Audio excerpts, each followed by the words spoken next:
Dans cette vidéo, je voudrais vous montrer la mécanique de base du crochet tunisien.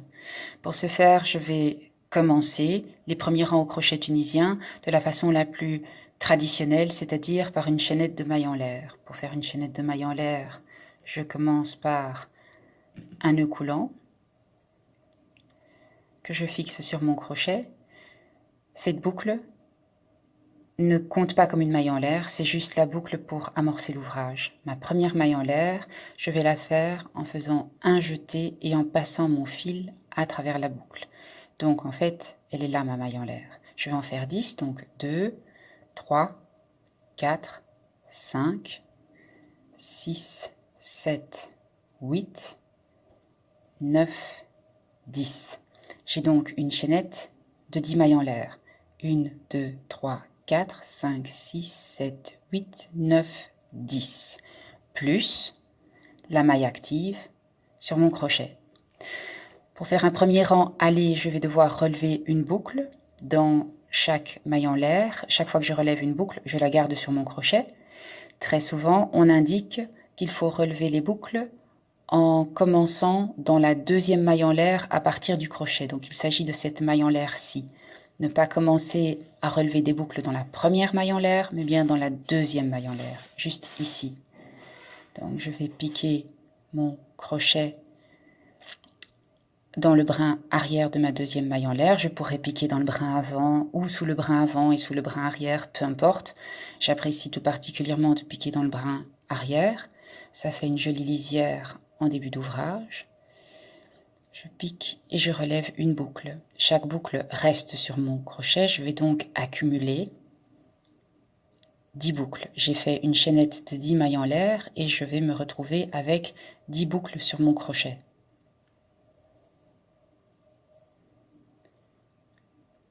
J'arrive juste ici à la dernière. Voilà.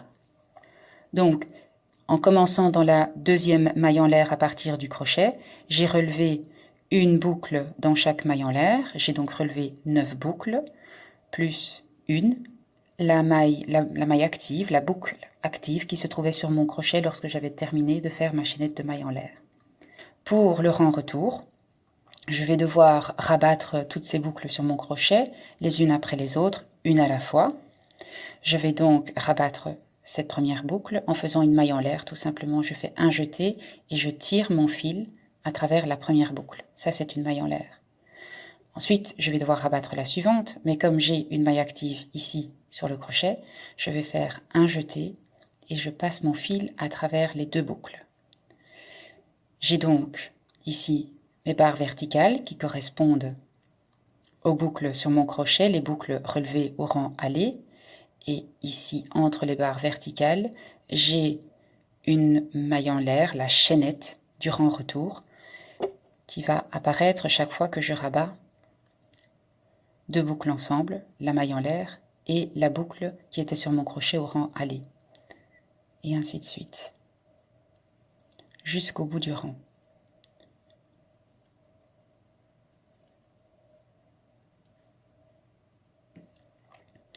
J'ai donc un premier rang au crochet tunisien.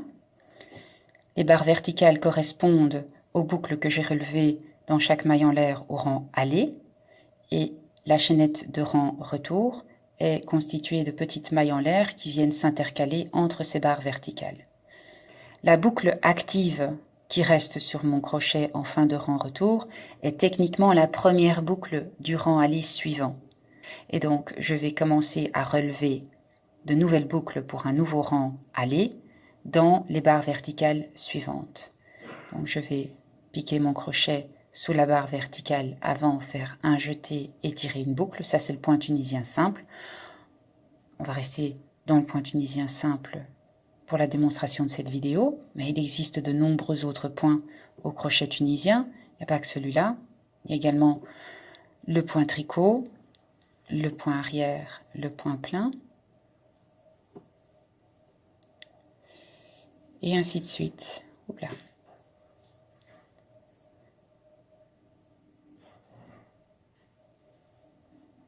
Voilà. Ici, j'arrive à la toute dernière boucle à relever dans la lisière. Je pourrais relever une boucle sous le brin avant, comme je l'ai fait pour tous les autres points en milieu de rang. Mais pour une meilleure stabilité de la lisière, il est bien dans ce cas-ci de passer le crochet sous les 2 brins latéraux. Donc c'est vraiment ces 2 brins-ci, les 2 brins latéraux, faire un jeté et tirer une boucle. Voilà, je me retrouve à nouveau avec 10 boucles sur mon crochet. 1, 2, 3, 4, 5, 6, 7, 8, 9, 10.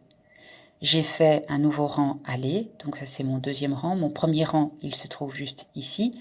Mon deuxième rang, il est en voie de réalisation, puisque pour terminer mon deuxième rang, je dois rabattre toutes ces boucles. Je les rabats une par une, donc je fais un jeté et je tire mon fil à travers une boucle. Je vais devoir rabattre la deuxième ici, donc passer mon fil à travers la maille active et rabattre celle-ci en même temps. Donc un jeté et je passe à travers 2 boucles. Un jeté, 2 boucles. Hop là. Un jeté, 2 boucles. Un jeté, 2 boucles. Un jeté, 2 boucles.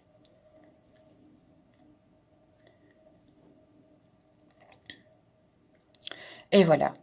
Et la boucle active qui reste sur mon crochet en fin de rang aller, elle correspond à la lisière d'un nouveau rang aller que je peux reprendre en piquant mon crochet non pas sous la première barre verticale qui correspond à la lisière, mais sous la barre verticale suivante et ainsi de suite. Donc, on voit clairement ici que les barres verticales correspondent au relevé de boucles au rang aller et que ces boucles sont rabattues en coulant les boucles les unes après les autres et en effectuant une chaînette de mailles en l'air, une chaînette de rang-retour pour rabattre toutes ces mailles, et ainsi de suite. Ça, c'est la base.